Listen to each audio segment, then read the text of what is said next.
everybody. We are here at Gunners. Yes. Hey, Maggie, how are you doing? Finer than a frog hair split 3 ways. Thank you I don't know what that kindly means, for but I've asking. heard you say it a few times. Why don't you share what that means? Mighty fine. You ever seen a frog hair? No. Oh, they are that But fine. do And they then when you have hairs? split one 3 ways, that is as fine as it could fine get. can Okay, be. okay. So All right, that's pretty fine. finer than a frog hair split 3 ways. All right. I like it. I Pretty like it. daggone fine. So Well, Maggie, we've been talking about new gun owners, and we've been talking about a lot of we've talked stuff. about a lot of stuff. But a problem that, because working at a gun store for a long time, That's 8 years. that's a while. It's a good chunk of time. Okay. And during that time, we've talked about some crazy things, but you Yes, we have. gotten a lot of new gun owners over the last couple years. People who don't know how to handle firearms at all, or don't know anything about it, or are coming in with 2 cents of advice that they got from somebody. Yeah. What? I don't want to say necessarily what are the worst things that new gun owners do at gun stores, but what are some of the things that you'd like to share with gun owners when you go into a gun store? Don't do this stuff. So the least favorite things from this side of the counter that you could do, coming in with your cell phone and you've got it on like the video chat, and you're not actually engaging with the people that are trying to sell you that own the shop, that work the shop, that will sell you your firearm. You are engaging with your phone, and the person who is on that phone, yeah, let me see that one. No, you want to look at that one. Get that one out of the, and it's the person on the phone that is instructing the live person in front of me what they want to look at. And they're not even asking that person questions like, are you going to be comfortable with this? Are you actually capable of handling this firearm? No, it's just like, no, have them pull that out of the counter right there. That's the one you want. I hate that. Oh my gosh, you guys. Hang up the phones. It's really guys. Now, for the record, not just in gun stores, everywhere. You hang up phones when you're talking to people. Please, in real life. Yes. This is Right. personal It's real life. conversation here. Hang up the Checking out in line, digital just hang out, device. Well, is it because it really kind of goes back to they're just taking this person's advice and they're not experiencing it for themselves? It is always someone they trust thoroughly, that they know has more experience on the subject than them. And I am all for that. I am all for get as much help as you can find. But when you are there in person at the store where you're looking at firearms, engage with the people behind the counter. They have seen everything. And most likely they've seen someone in your position looking for a new gun. We had a young man come in last week, and his friend on his phone was telling him, you need a Glock 26. That is what you want. There it is right there. Have them pull that one. You want to pull that one. Put that in your hand. See how it feels. So, This is stressing you out. oh God, it really does. This whole thing. That whole conversation bothers me. Yeah. Really irk you on this side of the counter. First of all, get over it. You're going to have to check every single firearm before you hand them to the customer. Make sure they are entirely empty and unloaded and there's nothing in there before you hand it over. Drop the magazine out, and then you hand them a gun that is empty and unloaded, and then they proceed to, if they know how to close it, they'll close it, but then they sit there and they wave the barrel at you while they're sitting there talking to you. I'm so sorry, Internet. I hate doing this. People get upset when you wave I know. the camera for some reason. This is stressing They're me. like sitting there living room. Hey, lady. I hate this. This is really stressing me out too. Okay, so Now, what do you do in that scenario? Do you take it away from them, or do you yell at them? Like, what do you do? some people will.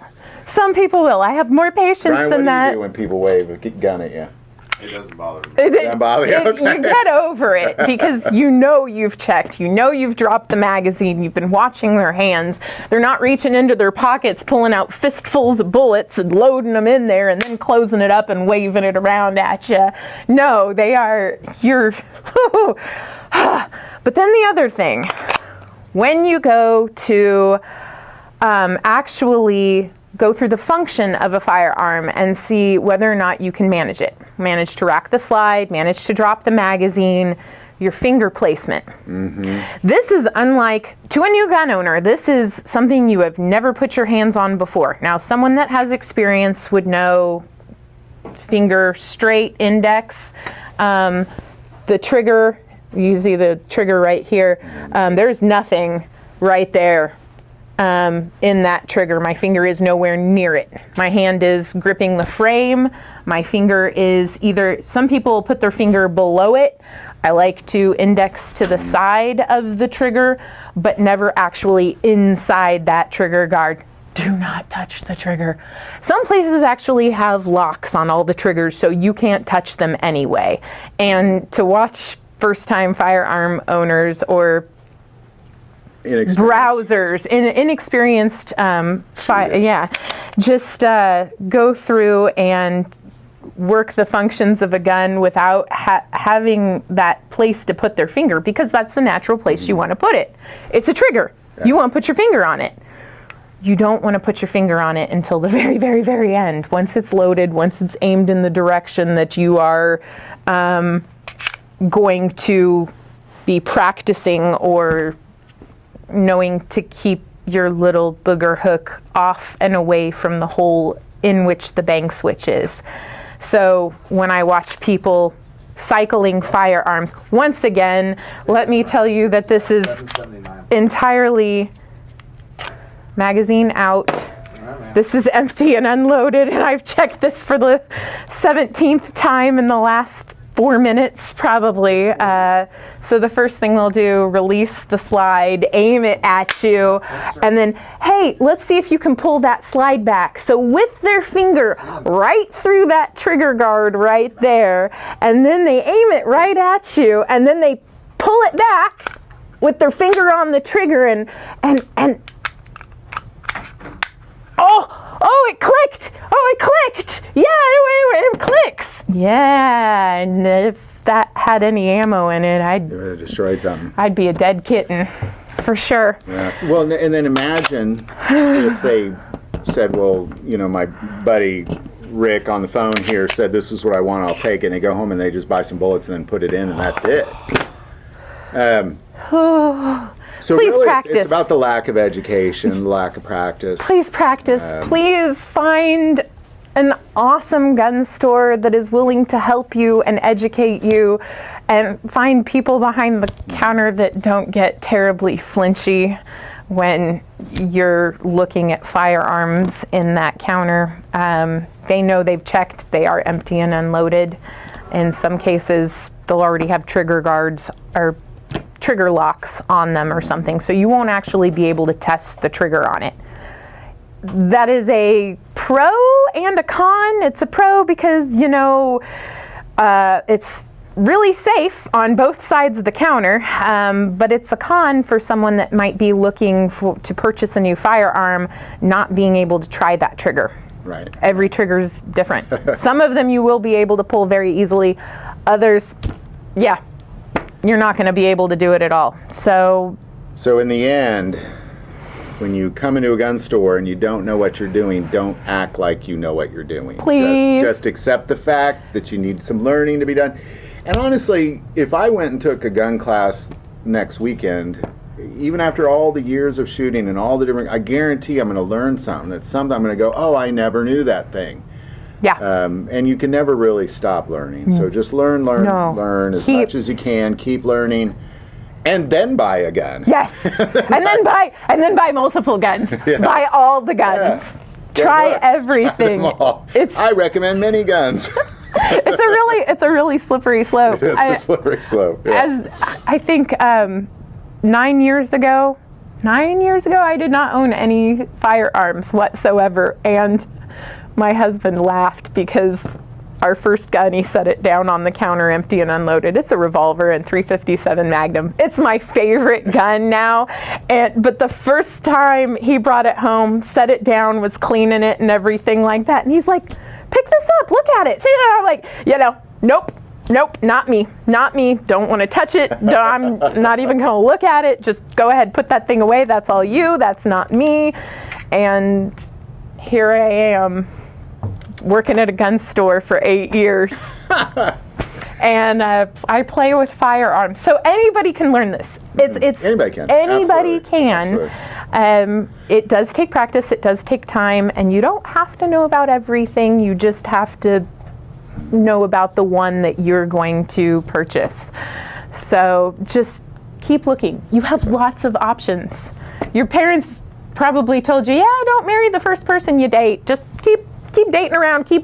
Find that. Don't buy the first gun you like. Yeah, don't buy the first gun that's recommended that you lay your hands on. Yeah. Don't buy that one. Try everything first. Learn, educate yourself. Yes, please. Yeah. Education is key. Yeah. Take those classes. Continue to practice at the range. And gun owners are so cool. They are so cool because there aren't really a whole lot of other communities and cultures where if you haven't tried something before and you raise your hand and say, I've never done this, you get a line of people that are just like, try this, try that, try this. Let me give you lessons. Can I show you something that might be easier for you? So this is a really all-inclusive community, I would say, on the whole, and it's not something that you should feel excluded because you don't have any knowledge yet. Right. So. Well, Maggie, gosh, thank you so much. We always appreciate you and your wisdom that you always have for us. Thank you so much. Well, this is good stuff, too. This is important things we're talking about. It really is. Yeah. Thanks absolutely. for swinging by, Mark. It's always a pleasure to see you. Absolutely. You as well. And take care, Internet. We'll see you soon. Bye-bye.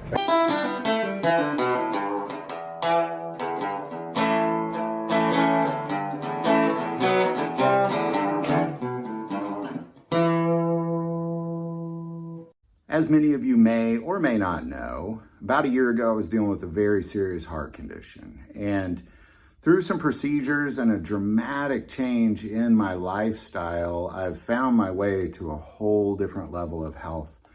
And one aspect of that, and it's something that I believe is extremely important to talk about because Americans are not talking about it. I've really never heard anybody talk about it, to be quite honest, is the health benefits from the super hot peppers like a Trinidad scorpion pepper, because that has been one aspect of what I have done over the last year. Is a friend of mine who lost 110 pounds in 7 months just drinking a drink that he made with Trinidad scorpion peppers.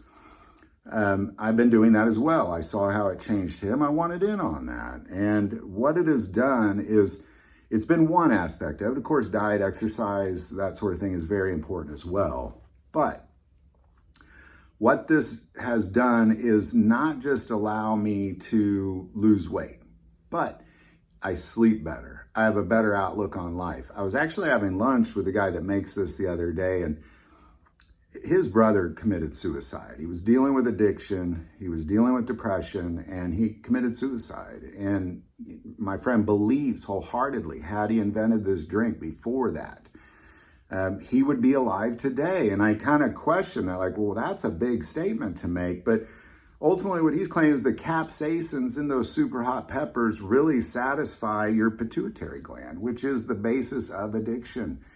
And if you watch Johnny Schofield on YouTube, check him out. But he's fought addiction, and now he's addicted to hot peppers instead because it satisfies that same desire. So I think it's important to talk about better outlook in life, sleep better, lose weight, fight addiction.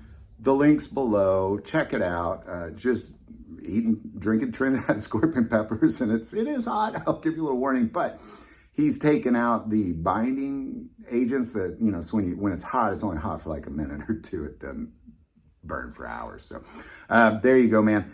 I couldn't put down Trinidad scorpion peppers. This is how I do it. That link is below.